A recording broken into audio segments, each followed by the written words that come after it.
Hello. I hear that you just had a new baby. Congratulations. Thank you very much. When will he be baptized? When he makes a profession of faith. You should baptize him now, as an infant. Why would I do that? Because it is biblical. But infant baptism is not in the Bible. Oh, you silly biblicist. Just because it is not in the Bible does not mean that it is not true. I see. So you believe in the primacy of the Bishop of Rome and the perpetual virginity of Mary? Of course not. Don't be silly. Why would I think those things? They are not in the Bible. I see. So if infant baptism is not in the Bible, why do you do it? Because it is the sign and seal of the covenant of grace, just as circumcision was from Abraham onward. Just as the covenant sign and seal was given to the infant children of believers before Christ, so must baptism, the sign and seal of the covenant of grace, be given to the infant children of believers today. I don't know how you can deny this. I see.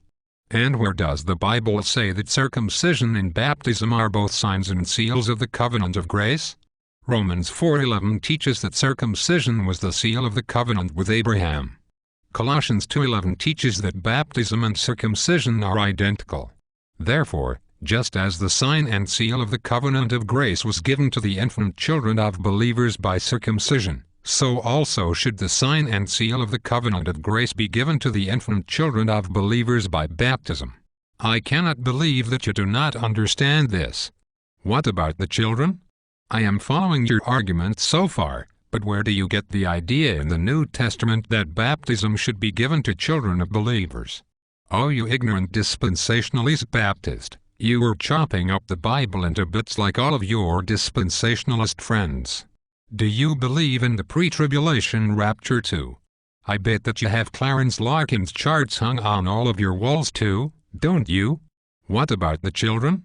I'm not a discipline. Acts 2:39 very clearly teaches that the promise of baptism is for the children of believers. It says, "For the promise is to you and to your children." And what? That is what the verse says. That is not all that it says. It says, "The promise is to you, and to your children, and to all who are afar off, as many as the Lord our God will call." Are you sure? Yes, it does. I will look it up, but it does not matter, because it clearly is meant to emphasize you and your children. That is what matters. Well, what about those who are afar off? As many as the Lord our God will call? Well, then it must be for them and their children too. Okay, explain to me why you believe that baptism and circumcision are identical in substance. I believe firmly in the unity of the covenant of grace, so if they are connected in Scripture, then what you say may be true. Okay, my dispensationalist friend.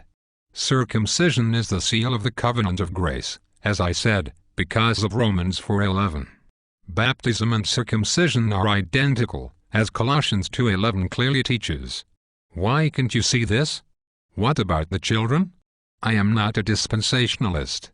But first of all, Colossians 2:11 explains that circumcision is fulfilled by regeneration.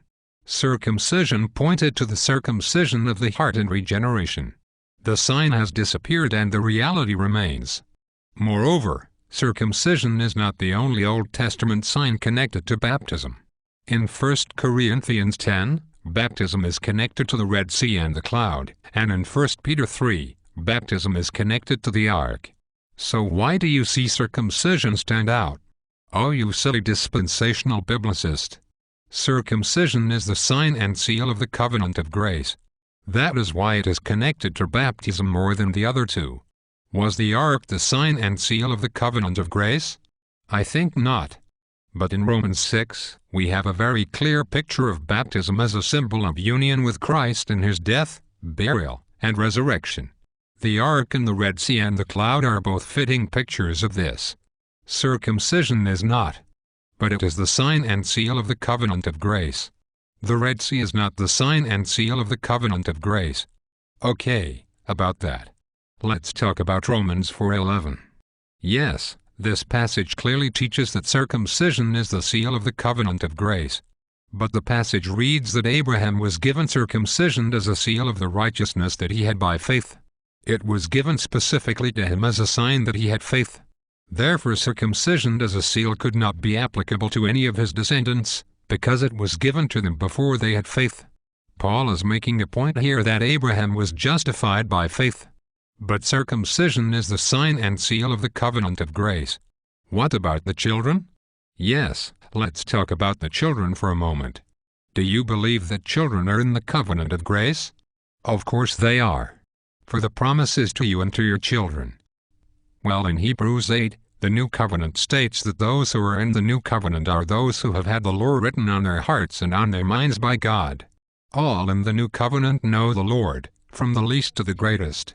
There are none in the New Covenant who are not Christians. Bah! That is redemptive historical. It is not true yet. It says that the Old Covenant is ready to vanish away, and it compares the New Covenant to the Old Covenant, where not everyone knew the Lord. Oh, you pathetic dispensationalist! That is only talking about the covenant with Moses at Sinai, not Abraham. The New Covenant only brings back the covenant with Abraham. Then what is new about it? It is new with respect to Moses only. I see. So despite the fact that all of the things that the New Covenant says are new are also different from the covenant with Abraham, such as the law being written on the heart and mind, and all knowing the Lord, there is still nothing new about the New Covenant in the one covenant of grace? It is not really new, and if it is, then it hasn't happened yet? Okay, so let's review. Your understanding of Romans 4:11 is flawed, thus your understanding of circumcision in baptism as the sign and seal of the covenant of grace is wrong. Your understanding of the new covenant is flawed, because you say that it cannot really be new, and if it is, then it hasn't happened yet. You say that circumcision is connected to baptism, but it is not, it is connected to regeneration. You say that circumcision is the only sign that is properly connected to baptism, and yet the other signs given in the New Testament are better signs than circumcision. You say that the promise is to you and to your children, when actually it is to you, and to your children, and to all who are afar off, as many as the Lord will call. Since all of that is the case, why do you still believe in baptizing infants? But what about the children?